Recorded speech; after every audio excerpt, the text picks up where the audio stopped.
On Saturday, August 21st, 1993, a search warrant was issued for the police to gain access to Michael Jackson's Neverland Ranch at 5225 Figueroa Mountain Road in Los Avalos, Santa Barbara. The authorities hired a locksmith in order to gain access to all of the main rooms on the estate, including Michael's private quarters. Moreover, the search warrant permitted the authorities to search Michael's hideout at 1101 Galaxy Way, number 2247 in Century City, California, for evidence. Of course, anyone who thought the authorities would find anything incriminating during such searches would have been naive. Obviously, because of the chain of events that would lead up to the day Michaels kept expected that a search warrant would be issued. One of Michael's maids recalled, "People are writing all about the place, employees taking things off the property in boxes and crates, as if they didn't get this stuff out fast." When the authorities found a large walk-in black safe the size of a closet, they could not contain themselves. Imagine what might be found in such a thing owned by the enigmatic, secretive Michael Jackson. The officers ordered the locksmith to figure out the combination. For hours, he worked on the safe. Finally, voila! It was opened. It was also empty, except for one small black briefcase. Open it! Open it! The officers exclaimed. And inside the single slip of paper, on it was written the combination to the safe. Someone in the Michael Jackson camp had quite the sense of humor. Despite the earlier clean sweep, the police did manage to seize books, videos, pictures, scrapbooks, and anything else they could find that they thought might be evidentiary. A year later, when I conducted a telephone interview with Michael, he told me of the search. Imagine having someone going through all your stuff while you're a million miles away. They took all kinds of things, stupid things like videotapes of me at Disneyland, pictures of my friends, boxes and boxes of personal things, and diaries. Imagine having some stranger reading your most private thoughts, his filthy hands turning all of those private pages. Thoughts about my mother and the way how I feel about God. It was vicious, and we still haven't gotten back a lot of that stuff. It makes me cry when I think about it, but in all of my private stuff, there is one piece of evidence to prove that I did anything wrong. The authorities took photographs of the rooms at Neverland in order to be able to compare them to Jordan's description. As evidence, he had complete access. They seized Michael's telephone and address journals that would use them to later question more than 30 children and their families. Most interviewed included Emmanuel Lewis, Jimmy Sevchuk, and Anthony and Jonathan Spence. All three insisted that Michael had never acted in an improper way toward them. On August 23rd, a Los Angeles television station reported the startling news that police raid had occurred at Neverland. Michael Jackson was suspected of committing a crime, the police confirmed. However, the officers would not be more specific, even with the lack of details. The story became the focus of more than 70 news broadcasts and special bulletins in the Los Angeles area alone over the course of the next day. Within hours, the investigation was the subject of international headlines. The New York Post ran with a dreadful photo of Michael looking his worst, and the blazing headline, Peter Pan or Pervert. One thing was clear, nothing could be ever the same for Michael Jackson. Though the television reports about Michael did not mention the subject of child rumors about it were strong enough for the Jackson camp to decide to just come out and deny them. It fell upon Anthony Pellicano to make the statement that, indeed, Michael was being accused of abusing a minor he was innocent of any wrongdoing. Anthony's comments were the first the public had to confirm it was, indeed, a matter of about which Michael had been investigated. The police department then held a press conference to reveal more details. They had reason to believe, they said, that Michael had a 13-year-old boy. This was a shock. The pop star, who was regularly seen in the company of youngsters, who is known for his interest in children and in charities devoted to them, might actually be. In a matter of hours, Los Angeles was descended upon by reporters from foreign countries doing their own independent investigations into what Michael had done and to whom. He had always been so secretive, so strange. Now it was assumed the questions about him had to be answered. Anyone who knew Michael feared that his career, maybe even his life, was now ruined. I thought he would kill himself, some of his staff members at the time. The next day, Anthony Pellicano explained to the media that Michael had been the victim of an extortion attempt gone awry, and one which his camp had been investigating for the last 4 months. A demand for $20 million was made, he told the Associated Press. It was flatly and constantly refused. The refusals have, in our opinion, caused what was transpired in the last few days. He did mention the fact that the Jackson camp had entered into negotiations that involved proposals and counterproposals. Michael's camp hired high-powered criminal defense attorney Howard Westman to represent him. He wrote a statement prepared by his client. I am confident that the department will conduct a fair and thorough investigation and those results will demonstrate that there was no wrongdoing on my part. I intend to continue on my world tour. On August 25th, in an effort to do more so-called damage control, the day after Michael performed his first show in Bondoc, Anthony Pellicano arranged that the media have access to two young friends of Michael's, Brett Barnes and Ray Robson.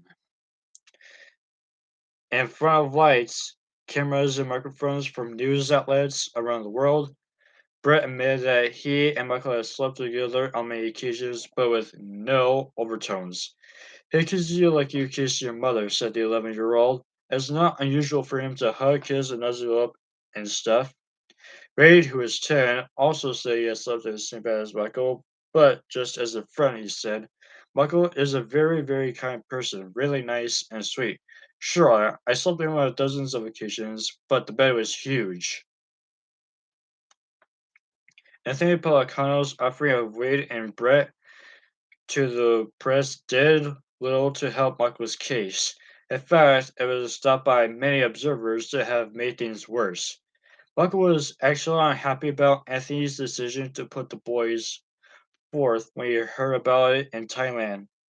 That's not good, he said, according to an advisor of his at the time. That makes me look even worse. I think it's not good.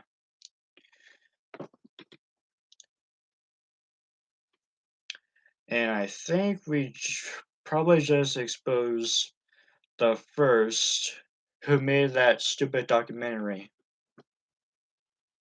Rarely has a show business story taken flight like the Michael Jackson scandal, with the world's press running blazing headlines that strongly imply that Michael was guilty, and if yet not charged.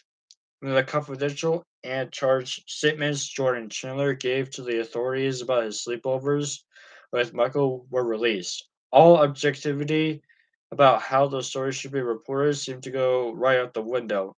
The press had a story allegedly rife with content and illegal activity between the biggest pop star in the world and a 13-year-old. It seemed impossible for such of the media to remain objective about it. Michael certainly appeared to be guilty, at least if Jordan's statements were to be believed. On August 26, 1993, I appeared on CNN stating my view that we in the press might use some restraint in reporting the story. To my surprise, after the worldwide broadcast of my appearance, Michael telephoned me from Bandung. A year earlier, Michael had performed for an audience of 70,000. He ended the show accompanied by a stage full of young children while singing his personal anthem, Heal the World, to the appreciative crowd. He had seen the scene and report while backstage. He said that he called to thank me for my remarks. How are you feeling? I asked him. Bad, he said, weak, his voice whisper. Is there anything I can do? I asked. No, he answered. I'm just very, very sad. It's such a terrible world, isn't it? No love in the world at all. He promised to send a gift from Neverland to show his appreciation for my report. Maybe a llama, he said, his supports seeming lifted by the thought. Do you have room for a llama? I'll send you a nice big llama, he chuckled softly. Tell me, how are you able to perform on if, with all this business going on? I asked. Last night's first show was good, he said, but after every song, I had to run backstage and get oxygen. It was so hot and humid, I thought I would die. Now I'm sick. I think I'm dehydrated. I can hardly take a deep breath. I don't know how I would ever be able to sing tonight. Have you talked to any of your family? I asked. Did you know they were planning a press conference to support a review? Oh, great, Margaret said, sounding unenthused about the notion. That's just great. That same evening, Michael was scheduled to give a second concert in Bondoc. However, the show was canceled, the first to be canceled over the next few months with excuses that would range from dehydration to migraine headaches to dental work. Shortly thereafter, the Jackson family held their press conference to take this opportunity when our family has come together in unity and harmony to convey our love and unfeeling support for Michael. In front of camera crews from around the world, the family members said it was their unequivocally belief that Michael has been made a victim of a cruel and obvious attempt to take advantage of his fame and success. We know, as does the whole world, that he has dedicated his life to providing happiness for young people everywhere. We are confident that his dignity and humanity will prevail. Also, at the press conference, the family confirmed that they would soon leave the country to be at Michael's side. In truth, Joseph could not be more bereft about what was going on with his son. They had their differences, obviously. However, it was almost more they he could bear to be the televised news broadcast relating to the scandal. In his view, Michael's success reflected upon him in a good and positive way. He knew that all Michael had achieved as a superstar was inextricably tied to what he had to be in his son's life. He was proud of Michael. The last thing he wanted to do is see Michael's world laid to waste. Yet there was nothing he could do about it other than be supportive. The problem, of course, was that Michael didn't want Joseph's support. The history has been so validated for so long, Michael had a strong negative reaction to Joseph. As for Catherine, Michael didn't want her involved in his life at this difficult time either. He felt that she could be manipulated by the family to convince him to do the one thing he didn't want to do, another reunion show with the brothers. Michael always been the son Catherine was the proudest of her favorite from the time he was just a little tyke. However, lately she had been disapproving of him because she couldn't condone his private life. She simply didn't understand it, and with good reason. He wouldn't explain it. All she knew is that he was different. Unlike his siblings, he had never been in a serious romantic relationship. She was worried about him. She would also support him, regardless of his quirks and eccentricities. It would be the first and would be the first to speak in his defense. In truth, though, she didn't really know Michael. She only knew the parts of himself he felt free to reveal to her, certainly not unusual to many complex mother-son relationships. Before the scandal broke, the family told him of plans they have for an upcoming Jackson Family television special while revolving around an achievement award that would be given to certain celebrities. Again, it was Jermaine's concept. Michael was clear. He wanted no misunderstanding about it. He just wanted limited participation in the special. The best they could expect of him was that he might give out an award, and sit in the audience. In a manner so typical of Jackson family business, there was a great deal of back and forth about Michael's participation. At one point, he wanted to back out altogether. Now, with the family coming forth with their support at this difficult in his life, he felt as if he was being backed into a corner where the program was concerned. How could he disappoint them after they'd been so publicly loyal?